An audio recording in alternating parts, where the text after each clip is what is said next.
আসসালামু আলাইকুম। বর্তমানে কাবুঘাট যেখানে আমাদের স্বাধীনতার ঘোষক না দেওয়া হয়েছে তৎকালীন 1 ও 11 নম্বর sector commander major Ziaur Rahman sir, যার তাকে না দিলে বাংলাদেশ স্বাধীন হতো না। সেই স্বাধীন কেন্দ্র বাংলাদেশের চট্টগ্রাম কালুরঘাট রাস্তার উপরে আমরা এখন বর্তমানে আছি। এখানে বিভিন্ন রকম দৃশ্য আপনার তুলে ধরতে চেষ্টা করছি। কালুরঘাটে 1971 সালের 26শে মাসে বেতার ঘোষণা দেওয়ার পর থেকেই বাংলাদেশের 9 মাস যুদ্ধ হয়। সেই কালুরঘাট বেতার কেন্দ্র এলাকায় আমি বিভিন্ন রকম ঘুরে দেখা দেওয়ার চেষ্টা করতেছি।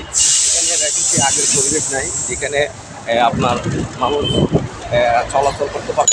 রাস্তাঘাট তেমন উন্নয়ন ছিল না, এখন অসাধারণ সুন্দর এলাকা হয়ে গেছে। দিন যত যায় দেশ তত উন্নত হচ্ছে, কিন্তু স্মৃতিগুলো অনেকে ভুলে যায়। স্মৃতি কি ভুলে যাওয়া কি আসলে উচিত? এই যেমন আমাদের যে আপনি কি বলেন মুরব্বী, এই যে এটা কি কালুরঘাট না বলুন, এলাকার নাম বলেন। কালুরঘাট, কালুরঘাট। হ্যাঁ, একজন রিক্সার ড্রাইভার উনিও বলতেছে, উনি সঙ্গে গাড়ি চালাচ্ছে, তারপরে বলছে এটা কালুরঘাট। এই যে কালুরঘাট থেকেই বেতার ঘোষণা দিয়েছিল আমাদের তৎকালীন মেজর জেনারেল সেক্টর কমান্ডার, মুক্তিযোদ্ধার নেতা এবং আমাদের প্রাণপ্রিয় শোকের মণি জিয়াউর রহমান স্যার।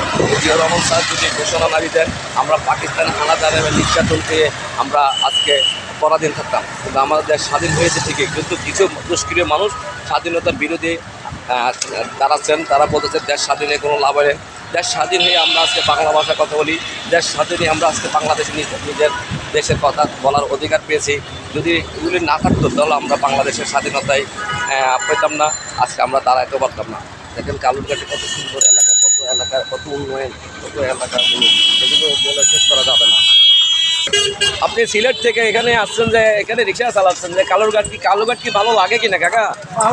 ভালো লাগে। উনি বলতে আছে সিলেটের থেকে আইসা এখানে ভালো লাগে, কিন্তু সিলেট থেকে আইসা উনি জিয়াউর রহমান স্যার যেখানে স্বাধীনতা ঘোষণা করা আছে, এটাকে আপনি জানেন? এই কালুরঘাট থেকে যে ঘোষণা করেছে কাকা, ভালো লাগে। আপনি জানেন কাকা?